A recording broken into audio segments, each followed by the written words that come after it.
12 voix contre 10. C'est tout ce qu'il a fallu pour propulser l'avocat personnel de Donald Trump vers le poste de premier magistrat du pays. Vous trouvez ça normal qu'un homme qui a signé l'accord qui protège Trump du fisc de Vienne, dans la foulée, celui qui décide qui le fisc peut poursuivre? Le 4 août 2026, la commission judiciaire du Sénat américain a validé la nomination de Todd Blanche au poste de procureur général des États-Unis. Vote de parti presque parfait. Presque parce qu'une sénatrice républicaine, Susan Collins, a dit non elle aussi. Mais ce n'est pas le vote qui compte ici. C'est ce qui s'est passé juste avant, dans cette salle d'audition, quand des sénateurs démocrates ont mis sur la table, un par un, les documents que Todd Blanche espérait sans doute ne jamais avoir à commenter en public. C'est pas juste une histoire de confirmation ratée. C'est un problème de structure. Celui qui a défendu Trump au tribunal est en train de devenir celui qui protège Trump depuis l'intérieur du ministère de la Justice. Alors accrochez-vous, parce qu'on va descendre 3 étages. D'abord, ce qui s'est dit dans cette salle, mot pour mot. Ensuite, ce que ces mots révèlent sur un accord fiscal que presque personne n'a lu jusqu'au bout. Et enfin, ce que ça change concrètement pour n'importe qui dans ce pays qui a eu le malheur de contrarier Donald Trump. Petite précision qui a son importance avant d'aller plus loin, parce qu'elle conditionne tout ce qui suit. Tout ce que je vais vous rapporter aujourd'hui vient soit d'un compte-rendu officiel de la commission judiciaire du Sénat, soit d'un document que Todd Blanche lui-même a rendu public, soit d'une déclaration sous serment. Ce qui reste une allégation sera présenté comme tel. Ce qui est établi ne le sera pas avec des pincettes. Et croyez-moi, il y a largement de quoi faire avec ce qui est établi. Revenons à cette salle. Le sénateur démocrate Sheldon Whitehouse ouvre le bal et il ne perd pas de temps.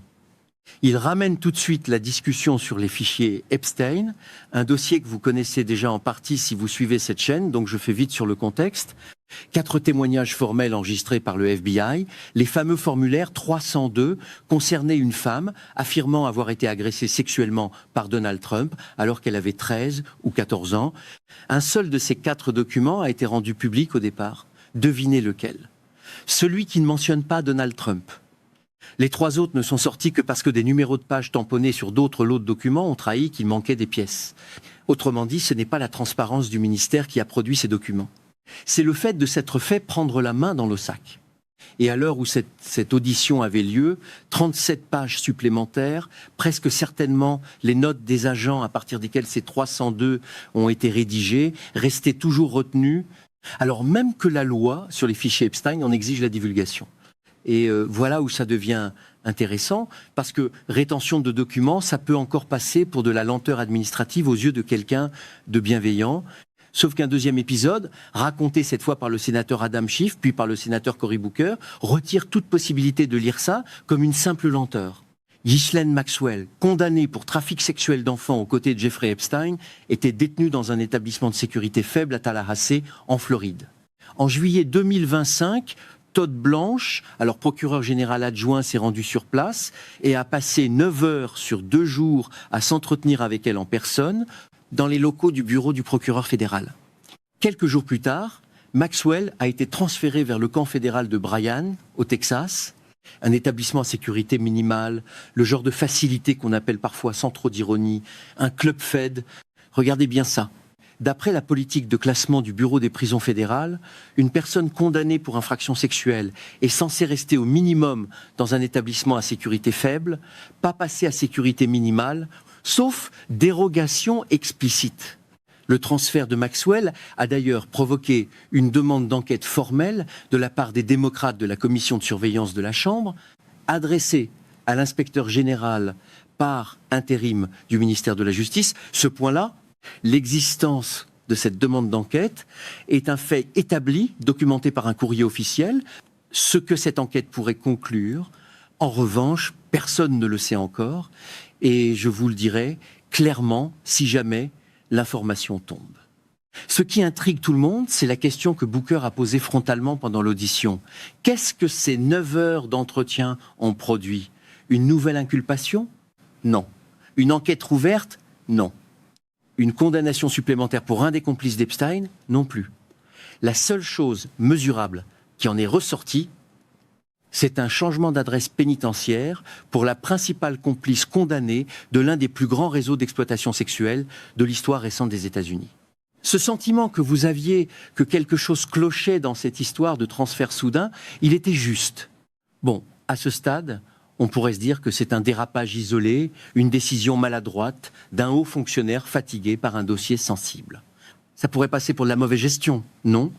Sauf que non. Parce que ce même homme, Todd Blanche, a aussi supervisé la publication ratée des dossiers Epstein, qui a exposé les noms, les adresses, et dans certains cas, des photographies de victimes qui n'avaient jamais été identifiées publiquement auparavant. C'est la propre procureure générale Pam Bondi qui a publiquement pointé Blanche comme responsable de cette fuite.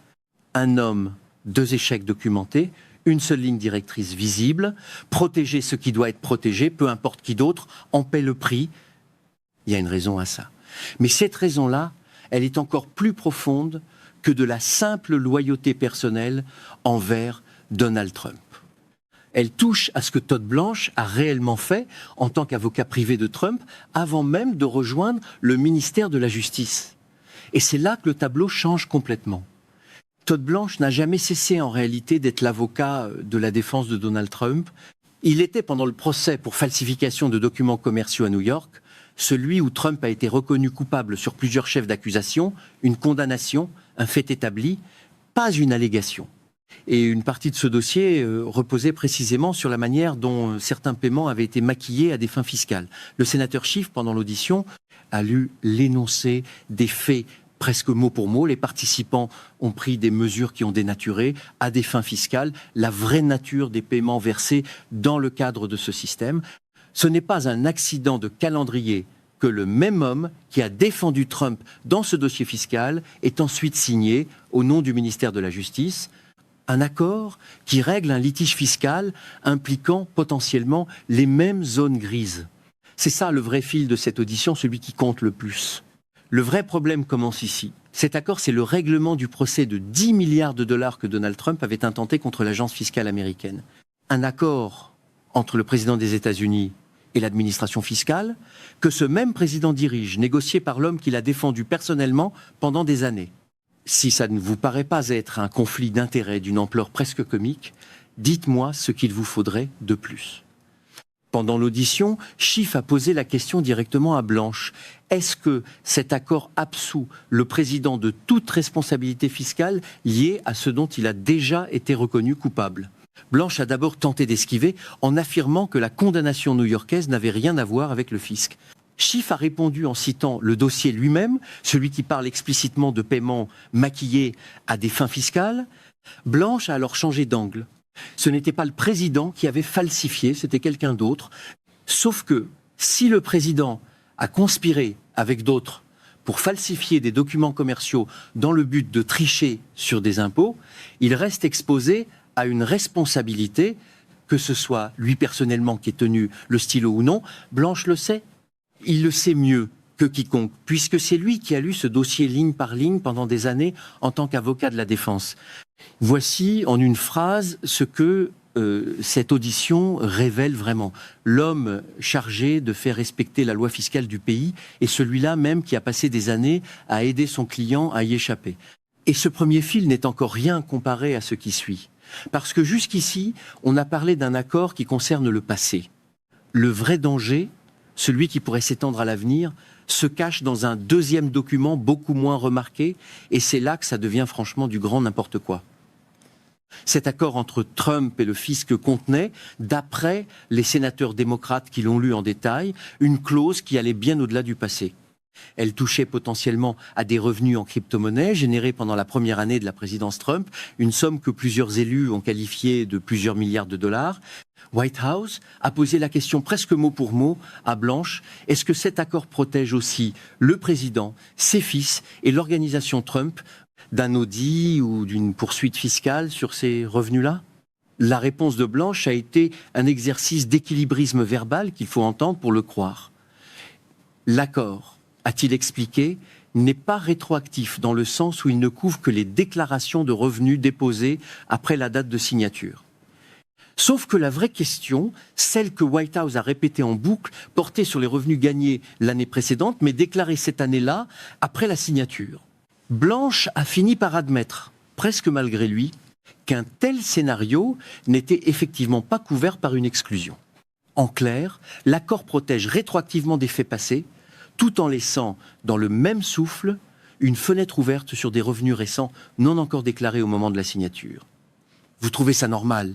Une coïncidence de timing pareille entre un procès qui menace le président et un accord signé par son ancien avocat qui referme ce risque au moment précis où les revenus en question tombent sous le coup de la loi? Un dernier point avant d'aller plus loin, parce qu'il faut être honnête sur ce que cette histoire ne dit pas. L'argument le plus solide de l'autre côté, celui défendu notamment par le sénateur John Cornyn, c'est que Todd Blanche a effectivement reculé sur un point précis et que ce recul mérite d'être reconnu, pas balayé d'un revers de main. Face à la pression de Cornyn et de son collègue Thom Tillis, Blanche a signé, début août 2026, un ordre annulant formellement le fonds dit anti-weaponisation, un fonds de 8 milliards de dollars initialement prévus pour indemniser des personnes que l'administration jugeait avoir été ciblées à tort par la justice, y compris potentiellement des participants condamnés pour les événements du 6 janvier. Cornyn et Tillis avaient publiquement conditionné leur soutien à cette annulation et ils l'ont obtenu par écrit. C'est un vrai recul, obtenu par une vraie pression sénatoriale, et ça mérite d'être dit tel quel. Sauf que ce recul a une limite documentée, pas supposée. White House a montré pendant l'audition que rien dans ce nouvel ordre n'empêche Blanche ou n'importe quel futur responsable du ministère de recréer un fonds identique sous un autre nom un mois plus tard ou d'accorder au cas par cas des règlements individuels à des condamnés du 6 janvier via une procédure de réclamation pour faute de l'État fédéral qui existe déjà. Se faire forcer à rendre une partie du butin ne fait pas de vous quelqu'un d'honnête. Ça fait juste de vous un cambrioleur qui a été surpris une fois. Et la meilleure preuve que ce recul est plus cosmétique que réel ne vient même pas d'un sénateur démocrate, elle vient de Mike Howell, un témoin que le président républicain de la commission, Chuck Grassley, avait lui-même convoqué l'an dernier pour défendre ce fonds. Au moment où Blanche a annoncé l'annulation, Howell a republié l'annonce sur les réseaux sociaux avec son propre commentaire, cité mot pour mot par le sénateur Blumenthal pendant l'audition. Ça peut être défait après mardi. C'est pas une allégation démocrate, c'est l'un des plus fervents défenseurs du fonds qui dit publiquement que la porte reste ouverte.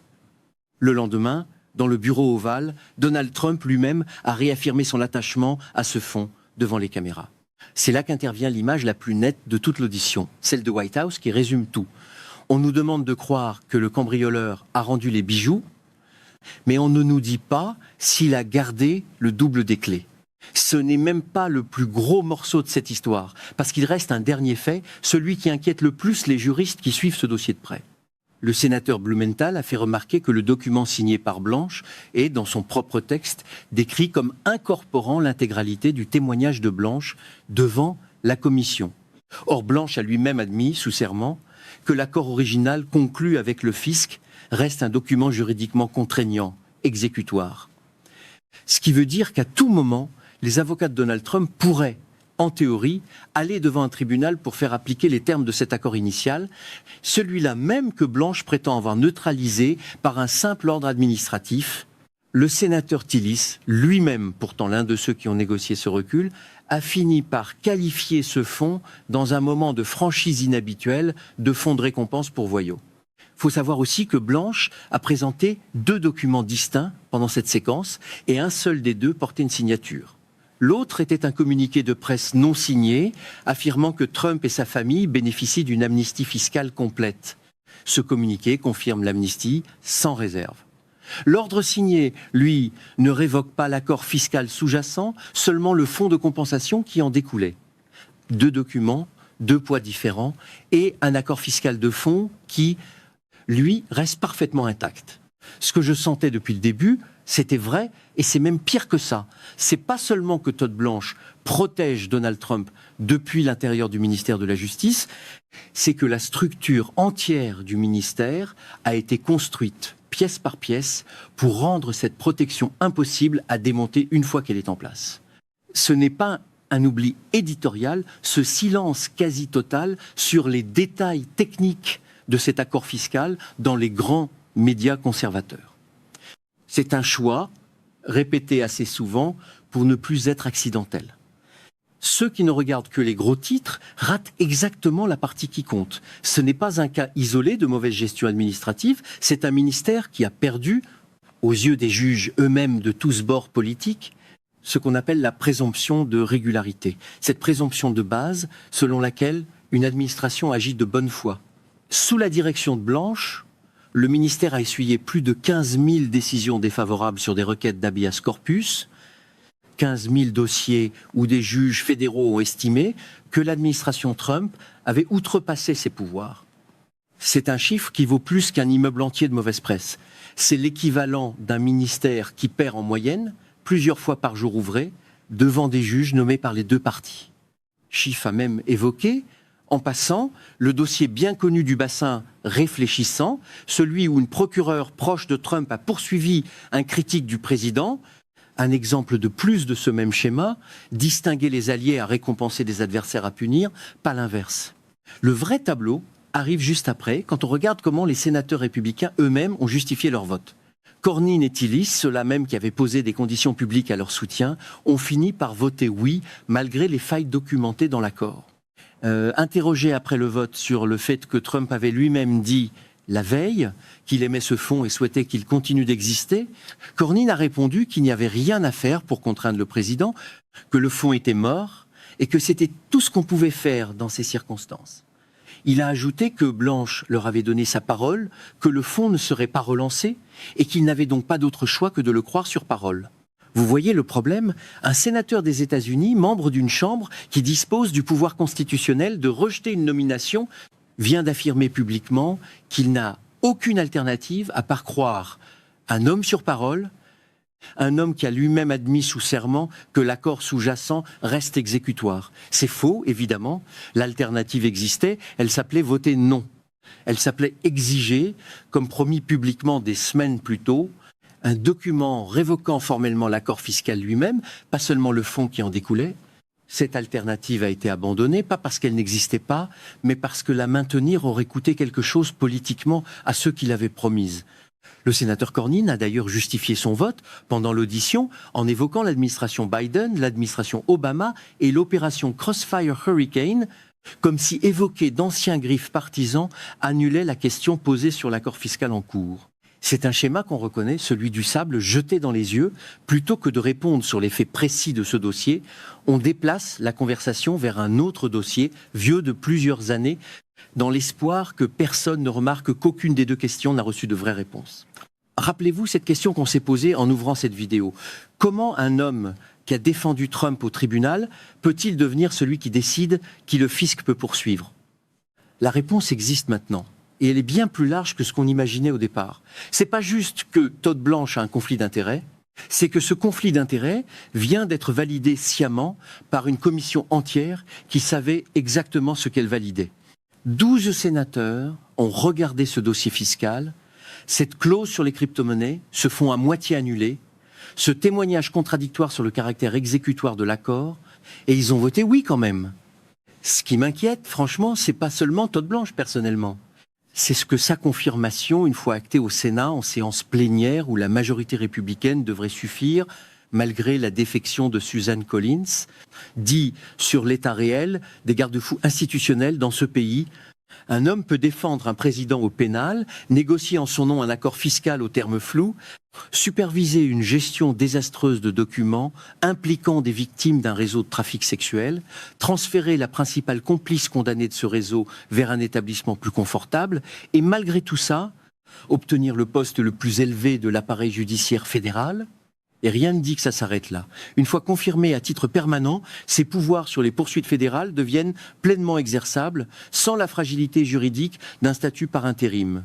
Et pendant que cette question fiscale reste techniquement non tranchée, ce sont les victimes du réseau Epstein, celles dont les noms et les images ont fuité dans une divulgation ratée que Bondi elle-même a attribuée à Blanche, qui absorbe le coût réel de cette gestion, pendant que les porte-paroles du ministère continuent, eux, de répéter que tout est sous contrôle.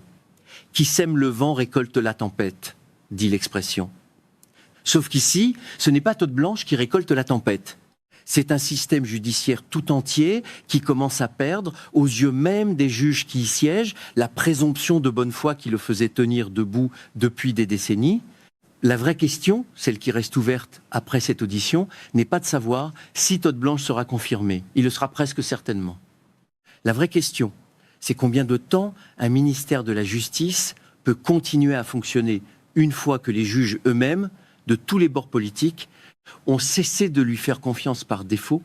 Si vous voulez qu'on continue à suivre ce dossier ensemble, notamment le vote final en séance plénière, et ce que Todd Blanche fera concrètement une fois confirmé à titre permanent, abonnez-vous à la chaîne et un like m'aide énormément à faire connaître ce genre d'analyse à plus de monde.